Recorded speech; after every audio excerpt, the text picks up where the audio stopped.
খেলা হবে খেলা। আজকে যে ঘটনা ঘটেছে তরতাজা ফ্রেশ নিউজ। আজকের এই ঘটনায় ইতিহাস সাক্ষী একদিনে সর্বোচ্চ পরিমাণ নতুন রেকর্ড করেছে একটা জায়গায়। জাস্ট কৌশলটা কি অবলম্বন করছে যে এইখানে আশ্চর্য একটা কথা আছে, information is money and information is power. বাড়ি খেলা কিন্তু শুরু হয়ে গেছে দাদা বাবু, খেলা শুরু হয়ে গেছে, ছুটিয়ে লাল করে দিতে পারে। জনগণ আপনারা হুঁশিয়ার হন, এখনই সময়, এখন যদি না হয় আর কখনো হবে না।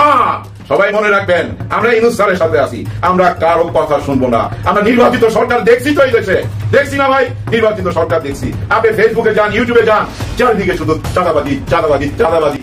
ভারতের অনেক গোপন পোস্টকে টার্গেট করে এই ড্রোনগুলো তথ্য সংগ্রহ করছিল, অথবা বাংলাদেশ ভারতের গতিবিধি লক্ষ্যে এই ড্রোনকে আকাশে উড়িয়েছে এবং এই ড্রোন পৌঁছে গেছে পাকিস্তানের হাতে।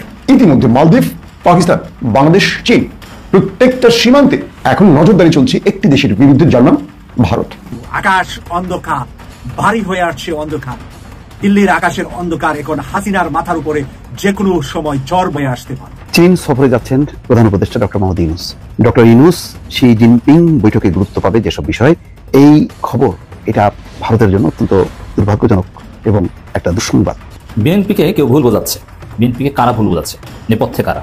বিএনপির ইতিহাসে অতীতে এত বড় ভুল তারা কখনো করেনি, এমন করুণ পরিণতি তাদের কখনো হয়নি। আসসালামু আলাইকুম দর্শক, নতুন একটা নিউজে আপনাকে স্বাগতম। প্রিয় দর্শক, বেশ কয়েকটা গুরুত্বপূর্ণ ভিডিও নিয়ে হাজির হয়েছে আপনাদের জন্য, যার কিছুটা অংশ বিশেষ ইতিমধ্যে ভিডিওর শুরুতেই দেখেছেন। তো দর্শক, ভিডিওর শুরুটা দেখেই কিন্তু বুঝতে পেরেছেন যে আজকের নিউজটা ঠিক কতটা গুরুত্বপূর্ণ এবং ঠিক কোন বিষয়টাকে ইঙ্গিত করছে। তাই বলবো, যারা ভিডিওটি অন করেছেন না টেনে সম্পূর্ণ নিউজটি মনোযোগ সহকারে দেখতে থাকুন, তাহলেই মূল বিষয়টা বুঝতে পারবেন। দর্শক, এই বিষয় নিয়ে আমি আর বেশি কথা বলবো না, চলুন দেখে আসবো আজকের সেই কাঙ্ক্ষিত ভিডিওগুলো। তবে তার আগে বলবো, যারা এখনো চ্যানেলটি সাবস্ক্রাইব করেননি অবশ্যই চ্যানেলটি সাবস্ক্রাইব করে পাশে থাকা বেল আইকনটি ক্লিক করে দিন। আর যারা ইতিমধ্যে চ্যানেলটি সাবস্ক্রাইব করে রেখেছেন তাদেরকে অসংখ্য ধন্যবাদ। তো চলুন দর্শক, ভিডিওটিতে একটি লাইক দিয়ে আমরা ধারাবাহিকভাবে সবগুলো ভিডিওর আলোচনা দেখে আসি। চীন সফরে যাচ্ছেন প্রধান উপদেষ্টা doctor Mohammad Yunus. Doctor Yunus Xi Jinping বৈঠকে গুরুত্ব পাবে যেসব বিষয়, বাংলা ট্রিবিউনের দর্শক এটি রিপোর্ট। এই খবর এটা ভারতের জন্য অত্যন্ত দুর্ভাগ্যজনক এবং একটা দুঃসংবাদ বলা যায়। আগে যেমন শেখ হাসিনা গেছে ভারত সফরের পর চীনে, নির্ভর ভারত, কিন্তু ডক্টর মোহাম্মদ ইউনূসের এই চীন সফরকে ভারত কোনোভাবেই ভালোভাবে নেবে না। তারা মনে করবে যে ক্রমেই যে ভারত বিরোধী শক্তি যে জোরদার হচ্ছে, জোরালো হচ্ছে, এটা হচ্ছে তারই পদক্ষেপ। ইতিমধ্যে পাকিস্তানের পররাষ্ট্রমন্ত্রী এপ্রিল মাসে আসছেন, এটা মোটামুটি নিশ্চিত, এবং তার সফরের প্রস্তুতি চলছে যে পাকিস্তানের পররাষ্ট্রমন্ত্রী বাংলাদেশে আসবেন এবং তিনি আসার পর নিশ্চয়ই ডক্টর মোহাম্মদ ইউনূসকে পাকিস্তান সফরের দাওয়াত দেওয়া হবে, অথবা ডক্টর মোহাম্মদ ইউনূস শাহবাজ শরীফকে বাংলাদেশে আমন্ত্রণ জানাবেন। তার পাশাপাশি আবার চীনের সাথে দহরম মহরম। ইতিমধ্যে তিস্তা ব্যারেজ নিয়ে অনেক দূরে গিয়েছে চীন, একটি সমঝোতা স্মারকও সই হয়েছে বলে শোনা যাচ্ছে। সেটি নিয়ে নিশ্চয়ই এখন অগ্রসর হবে বাংলাদেশের নতুন কর্তৃপক্ষ। এই খবরগুলো বা এই ঘটনাগুলো ভারতকে আরো শঙ্কিত করবে, ভারতের মধ্যে উদ্বেগ উৎকণ্ঠা বাড়াবে নিঃসন্দেহে বলা যায়। যা ঢাকা দিল্লির মধ্যে অস্বস্তিকর সম্পর্ক, যুক্তরাষ্ট্রের ডোনাল্ড ট্রাম্প রাষ্ট্রপতির দায়িত্ব নেওয়ার প্রেক্ষাপটে চীন সফরে যাচ্ছেন প্রধান উপদেষ্টা ডক্টর মোহাম্মদ ইউনূস।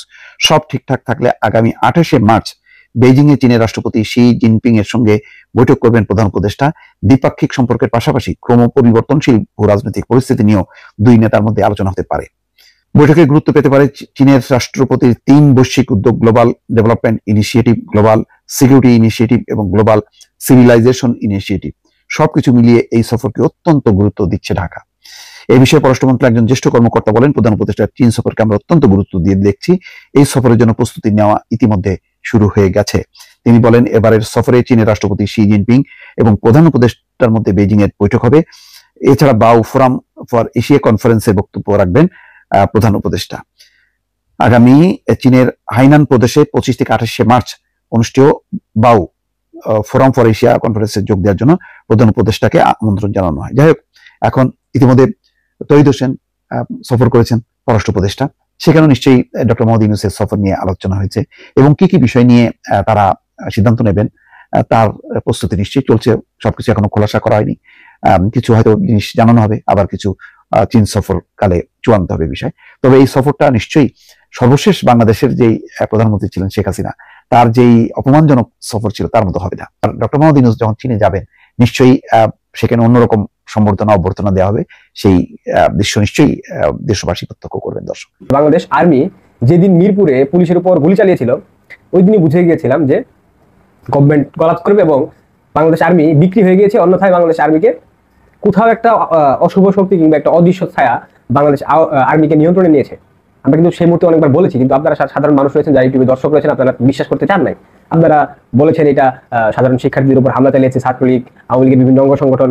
এটা পরিকল্পিত ছিল ভাই। এটা এইভাবে কোন প্লটের পর কোন প্লট আসবে, অর্থাৎ কোন সিনের পর কোন সিনের শুট হবে, এই দৃশ্যায়ন হবে এই অভ্যুত্থানে, জঙ্গি অভ্যুত্থানে, এটা প্লট সাজানো ছিল অনেক অনেক আগে থেকে। 2018 সাল থেকে এটা পরিকল্পনা করে আসছিল এই তথাকথিত জঙ্গি জিহাদি সমন্বয় যারা রয়েছে তারা এবং তাদের যারা আশ্রয় প্রশ্রয়দাতা তারা। এখন বলতে পারেন যে জাতিসংঘের রিপোর্টের মধ্যে দিকে দেখেন ইউনূস সরকার এখন কয়েকটা প্ল্যান হাতে নেবে। ইউনূসের বাঁচার শেষ যে পটটুকু ছিল, জাতিসংঘের রিপোর্ট দেখিয়ে তিনি আওয়ামী লীগের বিরুদ্ধে যে বিচার করার, যে আন্তর্জাতিক অপরাধ ট্রাইব্যুনালে বিচার করার যে একটা প্রক্রিয়া কিংবা একটা বন্দোবস্ত তিনি শুরু করেছিলেন, সেটা আপাতত স্টপ হয়ে গেল। এখন ইউনূসের যে পরিকল্পনাগুলো আমার যতটুকু মানে ব্যক্তিগত ধারণা থেকে মনে হচ্ছে, সে আপনারা জানেন নরেন্দ্র মোদীর সাথে ডোনাল্ড ট্রাম্পের সাক্ষাৎকারে মোদীকে কিন্তু ডোনাল্ড ট্রাম্প বাংলাদেশ বিষয়ে হস্তক্ষেপ করার জন্য বলে দিয়েছে। এবং আমরা জানি গতকাল নাকি প্রধানমন্ত্রী মোদীর সাথে প্রধানমন্ত্রী শেখ হাসিনা ভারতবর্ষে সাক্ষাৎ হয়েছে। এখন ভারতবর্ষের সাথে সম্পর্ক ভালো করার জন্য তিনি প্রতিনিয়ত ভারতের পক্ষে কথা বলতেছে, কিন্তু এটা কোনোদিনও সম্ভব না, কারণ তারা আপনার সম্পর্ক ভালো করার যে একটা সর্বোচ্চ মাত্রা ছিল সেটা অতিক্রম করে ফেলেছে। এরপর ভারতে 11 সদস্যের একটা প্রতিনিধি দল পাঠিয়েছিল সম্পর্কের উন্নয়ন ঘটানোর জন্য, কিন্তু ভারতবর্ষ সোজা লাথি মেরে বের করে দিয়েছে যে নির্বাচিত সরকার ক্ষমতায় আসার আগে তারা কোনো ধরনের কোনো চুক্তি কিংবা কোনো ধরনের কোনো পারস্পরিক সম্পর্কে আর গভীরের দিকে বা আগানোর দিকে তারা অগ্রসর হবে না। আওয়ামী লীগ নির্বাচনে অংশ নিবে কিনা এটি আসলে আওয়ামী লীগ সিদ্ধান্ত নিবে, কিন্তু আমার প্রশ্ন হচ্ছে যে বাংলাদেশে তো কোনো নির্বাচনই হচ্ছে না, তাহলে আওয়ামী লীগ কীভাবে সিদ্ধান্ত নিবে? আর সিদ্ধান্ত তো দিবে আপনার আওয়ামী লীগ নিজে। নির্বাচন বাংলাদেশে হবে কিনা এটা একান্তই আওয়ামী লীগ বুঝবে, কারণ আওয়ামী লীগ সরকারের তো কিন্তু পতনই হয়নি বাংলাদেশ থেকে, বা শেখ হাসিনার কিন্তু পদত্যাগ হয়নি বাংলাদেশ থেকে, তাহলে নির্বাচনের কথা কেন উঠবে হঠাৎ করে ডক্টর ইউনূসের মুখে? আমার প্রশ্ন হচ্ছে সেটা, যে শেখ হাসিনা তো এখনও কিন্তু রিজাইন করেনি, বা বাংলাদেশে একটি নির্বাচন হয়েছে 72-এর সংবিধান অনুযায়ী। আপনারা যেই সংবিধান অনুযায়ী শপথ নিয়েছেন বঙ্গভবনে গিয়ে, সেই সংবিধান অনুযায়ী বাংলাদেশে একটি নির্বাচন হয়েছে। সেই নির্বাচন অনুযায়ী শেখ হাসিনা এখনও বাংলাদেশের বৈধ গভর্নমেন্ট বা বৈধ প্রধানমন্ত্রী, এটি তো আপনারা কখনো অস্বীকার করতে পারবেন না। আর নির্বাচনের কথা বলতেছেন, 29 সালের আগে তো বাংলাদেশে নির্বাচন হবে বলে আমার কিন্তু মনে হয় না। তাহলে আপনারা এই নির্বাচন নাটক কেন বিভিন্ন দলকে আপনারা আশা দিচ্ছেন? এটা হচ্ছে আমার প্রথম প্রশ্ন। উনি বলতেছে যে আওয়ামী লীগ নির্বাচনে অংশ নিবে কিনা, আর সেটি আওয়ামী লীগ সিদ্ধান্ত নিবে। আওয়ামী লীগ সিদ্ধান্ত নেয় না, আওয়ামী লীগ প্রয়োজনে সিদ্ধান্ত দেয় অন্যান্য দলকে, এটা আপনাকে সর্বপ্রথম বুঝতে হবে। আর আপনি নির্বাচনের কথা বলতেছেন, বাংলাদেশে কিসের নির্বাচন? 29 সালের আগে তো বাংলাদেশে কিন্তু নির্বাচন হবে না। 24 সালে তো নির্বাচন ইতিমধ্যে হয়েই গেছে বাংলাদেশে। আপনারা কি শেখ হাসিনার পদত্যাগ করাইতে পারছেন? শেখ হাসিনা তো তার সেফটির জন্য সে চলে গেছে, কিন্তু শেখ হাসিনার কি পদত্যাগ আপনারা করাইতে পারেন নাই? তার মানে এটা এরকম হয়ে গেল না যে আপনাকে কেউ বাড়িতে মারতে আসবে, আপনি আপনার যান রক্ষার জন্য আপনি সেফটে চলে যাবেন, তার মানে আপনার বাড়ি দখল করে ফেলবে কেউ এসে, তার মানে বাড়িটা মানে ওর হয়ে গেছে, এরকম বুঝাইতে চাইতেছেন যে আপনার বাড়িটা আপনারাই দখল করে আপনারাই সব কিছু মানে লুটপাট করবেন? এগুলো কিন্তু হবে না বাংলাদেশে। যার বাড়ি সে এসে কিন্তু ঠিকই নিয়ে নিবে, এটা আপনাদেরকে বুঝতে হবে। কিসের নির্বাচন বাংলাদেশে? 29 সালের আগে বাংলাদেশে কিন্তু নির্বাচনই হবে না। এখন যা শুনতেছেন এগুলো নির্বাচন খেলা। ও যে আপনার একজন বললো না, নাহিদ বললো না যে 1 বছর আগে বাংলাদেশে কিন্তু নির্বাচন হবে না, বা 1 বছর সময় লাগবে, তার কথায় কি বাংলাদেশে নির্বাচন হবে না? তাদের কথায় বাংলাদেশে কোনো নির্বাচন হবে না। নির্বাচন হবে সময় অনুযায়ী এবং কি সংবিধান অনুযায়ী 29 সালেই নির্বাচন হবে। যদি শেখ হাসিনা সরকার পদত্যাগ করতো ওই সময়, তারপরেও কিন্তু বাংলাদেশের সংবিধান অনুযায়ী 3 মাস সময় থাকতো একটি নির্বাচন দেওয়ার জন্য। আপনারা যদি এতই দেশপ্রেমিক হইতেন তাইলে শেখ হাসিনা যাওয়ার পর 3 মাসের ভিতরে একটি নির্বাচন দিয়ে আপনারা নির্বাচিত সরকারের কাছে ক্ষমতা হস্তান্তর করতেন, কিন্তু আপনারা সেটি পারেন নাই। কেন পারেন নাই? আপনারা জানেন যে শেখ হাসিনার তো পদত্যাগই হয় নাই। ওইদিকে শেখ হাসিনাকে আমি পদত্যাগ করি নাই, ওইদিকে আপনারা এখান থেকে উপদেষ্টা পরিষদ গঠন করে বাংলাদেশে একটা হুমকি মুখে আপনারা এই দেশটাকে ফেলে দিয়েছেন। এগুলো কেন করলেন আপনারা? আপনাদের প্রায়শ্চিত্ত আপনাদেরকেই করতে হবে। যে নির্বাচনের খেলা বাংলাদেশের জনগণকে বুঝাইতেছেন, যে স্লোগান উঠাইছেন নির্বাচন, এই নির্বাচন ভাই আপাতত 29 সালের আগে বাংলাদেশে কিন্তু নির্বাচন হয় কিনা এটাও এখন সন্দেহের বিষয়। আর আওয়ামী লীগ সিদ্ধান্ত নিবে এটা তো দূরের কথা। আওয়ামী লীগ সিদ্ধান্ত দেয় এদেশে। আপনাকে বুঝতে হবে যে এই বাংলাদেশের স্বাধীনতা আসছে আওয়ামী লীগের হাত ধরে বাংলাদেশে। আপনি কি এই বাংলাদেশের যে আওয়ামী লীগ সিদ্ধান্ত নিবে? আওয়ামী লীগ সিদ্ধান্ত তো ভাই নেয় না, আওয়ামী লীগ সিদ্ধান্ত দেয়। সেটার জন্য আপনাদের অপেক্ষা করতে হবে। আওয়ামী লীগ কী সিদ্ধান্ত দেয়, সেই সিদ্ধান্ত অনুযায়ী কোন সময় নির্বাচন হবে, কবে নির্বাচন হবে, এটা ঠিক করবে আওয়ামী লীগ। রাজনীতিবিদরা বললো না না না না না, আপনার সংস্কার করার দরকার নাই স্যার, আপনি চলে যান, আমরা জনগণের ভোট নিয়ে আইসা সংস্কার করব, দেশকে সোনার বাংলা বানাবো। তাই না? সোনার বাংলা বানাবে। আমরা 54 বছরের সোনার বাংলা দেখছি তো, নির্বাচিত সরকার আইসা কি কি করে এগুলো আমাদের দেখা আছে। যাই হোক, এরপর আসলো রোজা। এই রোজার মাসে কি ব্যবসা বাণিজ্যটা তো হইতো ভাই, আপনারা সবাই জানেন। কিন্তু ইউনূস স্যার বাণিজ্য উপদেষ্টাকে হুকুম করলেন যে ব্যবসায়ীদের সঙ্গে বসেন, এবং তাদেরকে চাপ সৃষ্টি করা হলো যে রোজার মাসে কোনো কিছু যদি করেন আপনারা এদিক সেদিক, কাউকে ছাড় দেওয়া হবে না। যার জন্য এই রোজার মাসে দেখেন, গত 15 বছরের রোজা দেখেন, এই রোজার মাসটা দেখেন, কোন রকম বাণিজ্য নাই, কোন রকম লুটপাট নাই। পূর্বে যা দাম ছিল তাই আছে। রোজার মাস সামনে রেখে যে বাণিজ্যটা হইতো সেটা করতে পারলো না। গত 15-16 বছর যারা বাণিজ্য করছে তারা তো পালায় গেছে, কিন্তু ওই শূন্যস্থানে কারা আসছে, যারা আসছে তারাও কিন্তু বাণিজ্য করতে পারলো না। এখন হয়ে গেল গলার কাটা ইউনূস স্যার। কারো মনোপুত না, কিন্তু সবাই গলার কাটা, সবাই গলার কাটা। এবং সবচেয়ে বড় গলার কাটাটা কার জানেন? ভারতের হাই কমিশনার। আগে দেখতেন না আমাদের রাজনীতিবিদদের সঙ্গে বারবার সিটিং দিত, বসতো, বাসায় দাওয়াত করতো, হ্যাঁ, মাসে 2-3টা পার্টি চলতো, সব বন্ধ, কোনো যোগাযোগ নাই, যোগাযোগ বিচ্ছিন্ন করে দিচ্ছে ইউনূস স্যার। ভারতও চায় না, ভারতও মনে করে এই লোক গলার কাটা, একে সরাইতে হবে। সবাই গলার কাটা, হায় হায়, মেঘ থম থম করে, কেউ নেই, কেউ নাই ইউনূস স্যারের পাশে। কিন্তু আমরা থাকবো, আমরা জনগণ থাকবো। জনগণ আপনারা হুঁশিয়ার হন, এখনই সময়, এখন যদি না হয় আর কখনো হবে না। সবাই মনে রাখবেন, আমরা ইউনূস স্যারের সাথে আছি, আমরা কারো কথা শুনবো না। আমরা নির্বাচিত সরকার দেখছি তো এই দেশে, দেখছি না ভাই, নির্বাচিত সরকার দেখছি। আপনি ফেসবুকে যান, ইউটিউবে যান, চারিদিকে শুধু চাঁদাবাজি, চাঁদাবাজি, চাঁদাবাজি। সরকারের কেউ হেল্প করতে চাচ্ছে না। কারণ কি জানেন? এই সরকারের যদি অযোগ্য প্রমাণ করা যায়, যে সরকার কোনো যোগ্যই না, তাহলে তাড়াতাড়ি সরানো যাবে। নির্বাচিত সরকার আইসা সোনার বাংলা বানাবে। এগুলো সব কচু কচু ঘোড়ার ডিম। মুখ খারাপ করলাম না। আপনারা জনগণ ইউনূস স্যারের পাশে থাকেন, একটা চান্স নেন না ভাই, একটা চান্স নেন। 54 বছর তো দেখছি আমরা, একটা চান্স নেই না, দেখি না উনি কি করে, একটু দেখি আমরা যদি জনগণ উনার পাশে থাকি, তাহলে এই গলার কাটাকে গিলতে হবে, সবাই গিলতে হবে, কেউ ফেলতে পারবে না। একই বলে কপাল, রাখে আল্লাহ মারে কে।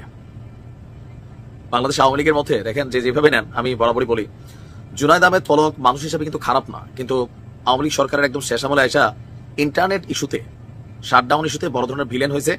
আর দুর্নীতি অপকর্ম এগুলো এই দেশের রাজনীতিবিদরা সবাই করে, পলককে আর বাইরে। তবে রাজনৈতিক কিছু শিষ্টাচার আমি দেখেছি যেটা জুনায়েদ আহমেদ পলকের মধ্যে ছিল, অন্যান্য আওয়ামী লীগের নেতাদের তুলনায় তুলনামূলক ভদ্র হিসাবে তিনি ছিলেন। ইভেন জেলে যাওয়ার পর বিভিন্ন সময় বিভিন্ন বক্তব্য দিয়েছেন, কিন্তু একটা গায়েবী মদত বলেন, প্রশাসনের মদত বলেন, নিজের সিস্টেম বলেন, বাট এটা হয়ে গেছে। ভাবা যায় যে বঙ্গবন্ধুর সেই স্মৃতি বিজড়িত বাড়ি 32 ধানমন্ডি, এইটা ভাঙ্গা গুড়াই দিছে বুলডোজার দিয়া। আওয়ামী লীগের বহুত বড় বড় বাঘা রাঘব বোয়াল প্রত্যেকের বাড়িঘর জ্বালায়া পোড়ায়া অস্থির করে দিছে, কিন্তু দিন শেষে পলকের বাড়ি এক ক্যারিসমাটিক ওয়েতে বাইচা গেছে। তবে আমি পুলিশকে ধন্যবাদ দিই, এই কারণে আমরা এই পুলিশে চাই, পুলিশ সার্ভ করবে রাষ্ট্রকে, জনগণকে। অপরাধী যে তার বিচার করবে আইন, কিন্তু তার পরিবার, তার বাড়িঘর, তার জানমালের নিরাপত্তা দিতে বাধ্য এই রাষ্ট্র এবং আমাদের পুলিশ। আমরা এটাকে সাধুবাদ জানাই। ঘটনার প্রেক্ষাপট হচ্ছে, হঠাৎ করে পলকের বাড়িতে একটা ব্যানার দেখা গেছে, যেটা আপনারা ছবিতে দেখেছেন, অস্থায়ী পুলিশ ক্যাম্প।